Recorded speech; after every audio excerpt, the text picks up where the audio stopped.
Kisyuk Wishnam, Kisyuk Quiet, Kisyuk Kyukyit. Good morning, good afternoon, good evening, whatever time of the day you're tuning in. Welcome back to another Warrior Wednesdays, coming from the unceded Coast Salish territories of the Squamish, the Tsleil-Waututh, and the Musqueam people. And today I want to talk about full circles. Life is a circle. Everything has a beginning and an end. Everything in life. This is why many tribes across Turtle Island, and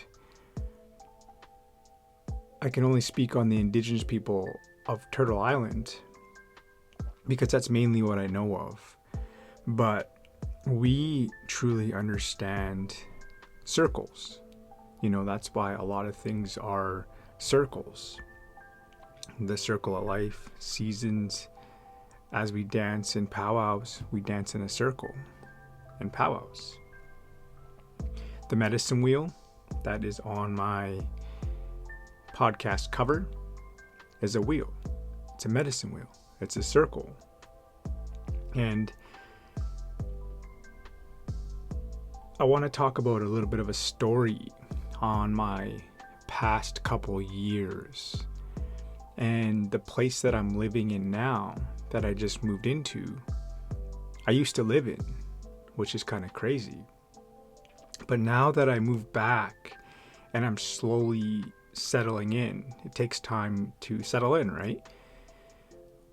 I'm appreciating it a lot more. I have more gratitude because when I used to live here, I was not grateful for it. I was taking advantage of it. And as in life, when we aren't grateful for things, they can be taken away just like that, the snap of a finger. Something can be taken away and you'll be humbled, instantly. And what happened was, if you know Vancouver at all, if you know how the market is here, it's pretty crazy for housing. It's in Canada. For the average employee rate compared to living, it is the most expensivest place in Canada. Because of our minimum wage is so low compared to housing and renting and owning places and buying places, which is, it's sad because, it is stolen land, and you see houses, little tiny huts, basically going for over $1 million. It's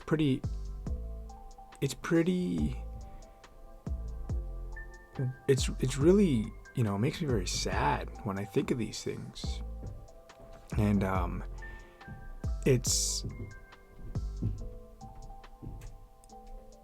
don't even know how to explain it, but the place that I live in is in Burnaby, British Columbia.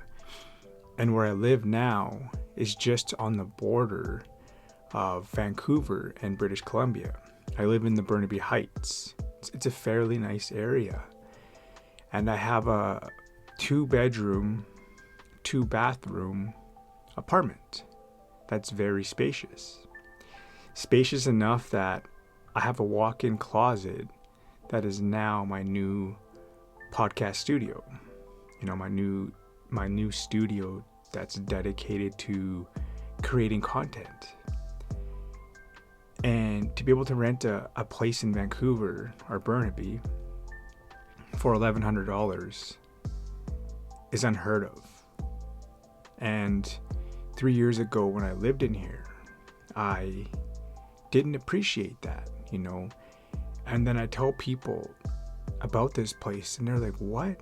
Like, you literally have a 2-bedroom, 2-bathroom apartment on the outskirts of Vancouver for that price? It's unheard of. So it makes me feel even more grateful for that. And I even have, like, basically, I have my own private bathroom, which is phenomenal, right? And I needed to grow through the whole situation of me moving out and things happening the way they happened for me to grow. You know, these past 3 years, I have grown so much, and I would have never ever grown and to even actually appreciate this place if I didn't leave it. What happened is I'm a union iron worker. You know, I'm a union iron worker by trade, and where I'm from, the Tunacha lands,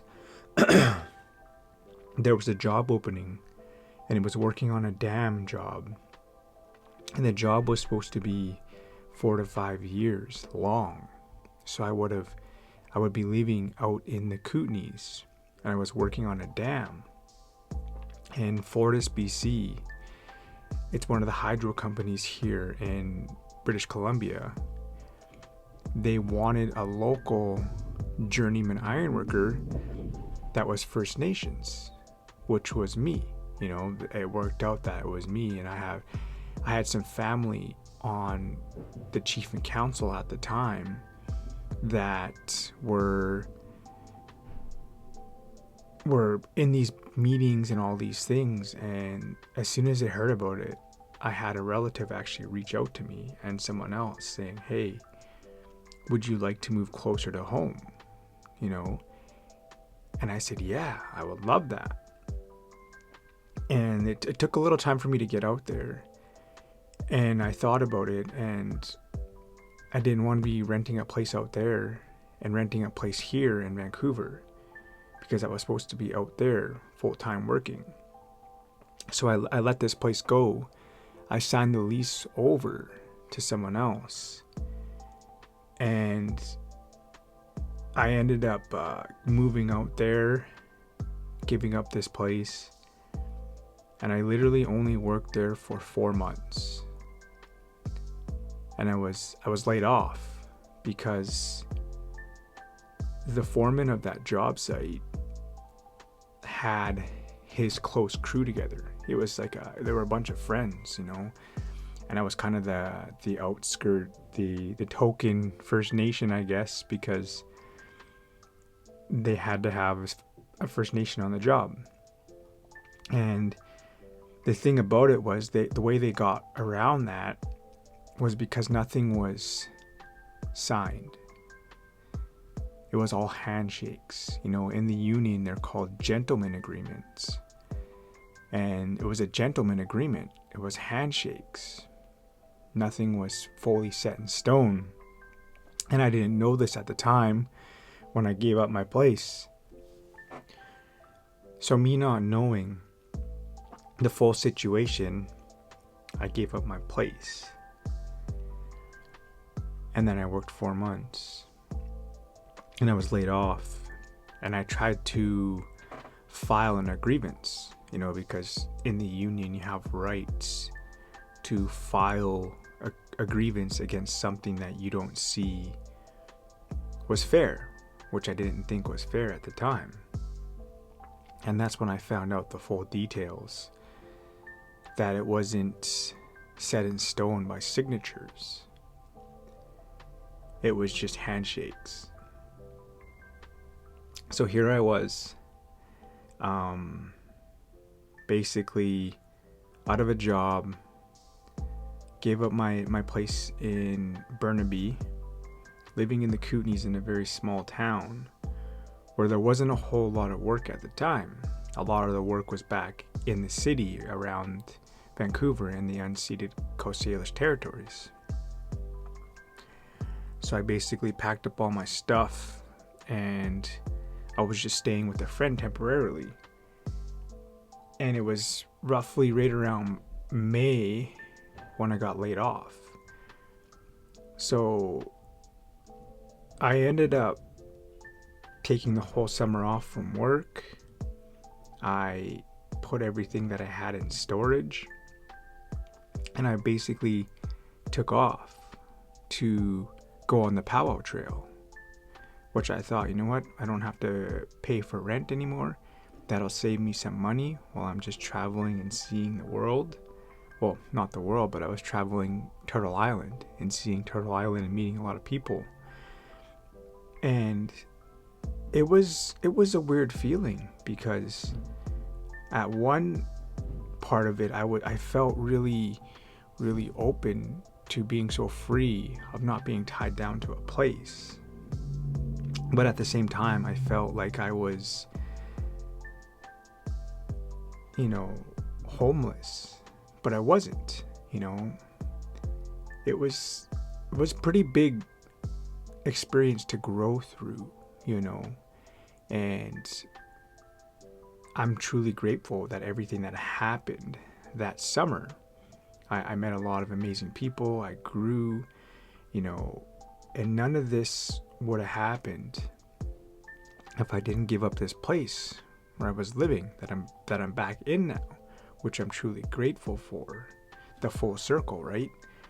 And more has happened throughout that story, A lot more has happened. It would take me probably 4 or 5 episodes to explain everything that's happened. But now that I'm back here, full circle, when I ended up walking into the bedroom, I was like, wow. I was like, this is very spacious. This is very, very open. I have a lot more room.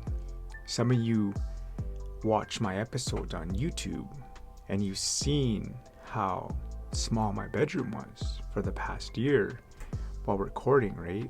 While recording and creating content, I was in my bedroom. I just started with what I had. Now I have my own little studio. And you just have to start before you're ready. You have to start doing something before you're ready with what you have. It may not be the best. It may not, it may even be secondhand. It may be used, whatever you want to do in life. But if you just start with what you got, the universe will eventually listen and give you what you need. And now that I moved back into this place, I was thinking of it, and I was getting excited on transforming this little space into a place where I can create a safe zone where my brain automatically fires. So when I come into this space, I know it's time I can create. And I even went all out, and I ended up painting the place and fixing it up, making it really, really nice, making it my spot, and that's what I talked about in my last episode on creating a zone that's going to set you up for success. And you just need to start with what you got. And I'm still recording from my phone. I record my podcast from my phone. I don't have no fancy high-grade camera. I have my phone and a Blue Yeti. And a few episodes back, I can't remember when it was, but I made a mistake on one of my episodes, and I didn't buy my Blue Yeti. It was a gift. It was a gift from this girl that I'm seeing. This lady, her name is Yvonne, which I'm truly grateful for.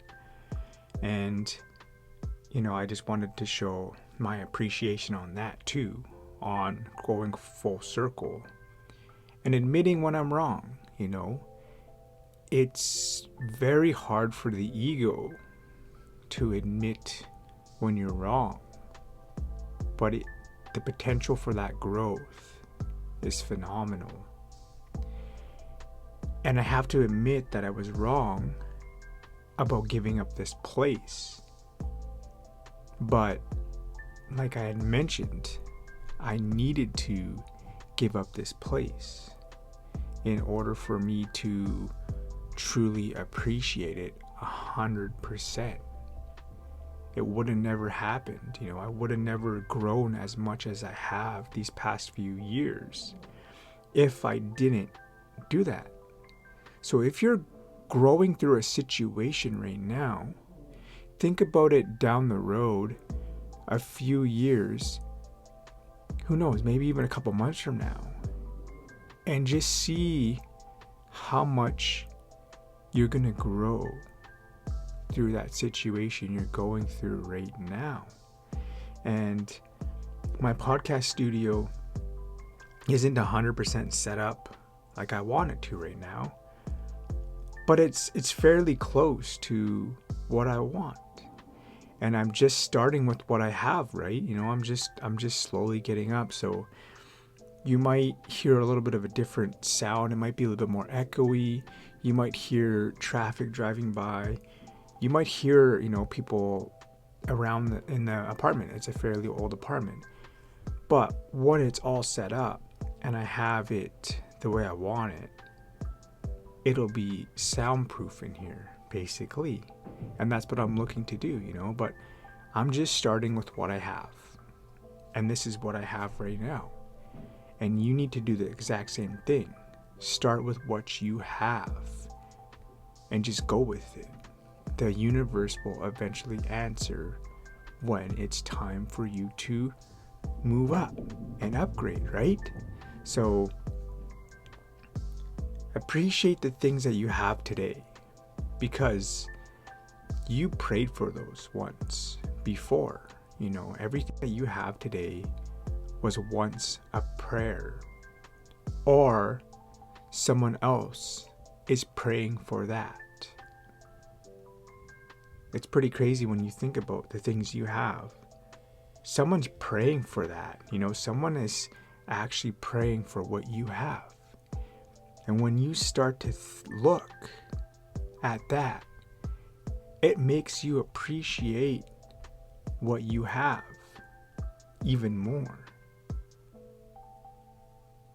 So I wanted to jump on real quickly because I just wanted to express that. And I really wanted to talk about this. And I'm still in the middle of unpacking my place and setting up the way I want it. But I just had to sit down and I had to record today. I was like, I need to record this. I need to get this out of me right now while it's raw, while I have this gratitude in me. So I'm really excited to see what's going to hold for the future in this place. And I'm really excited on all the amazing things that I'm going to create. And I'm really excited for you coming along with this journey. So I'll see you next week, all my wealthy warriors. Take care. Sukini on Winnegit. And remember, everything always happens for the right reasons. Take care.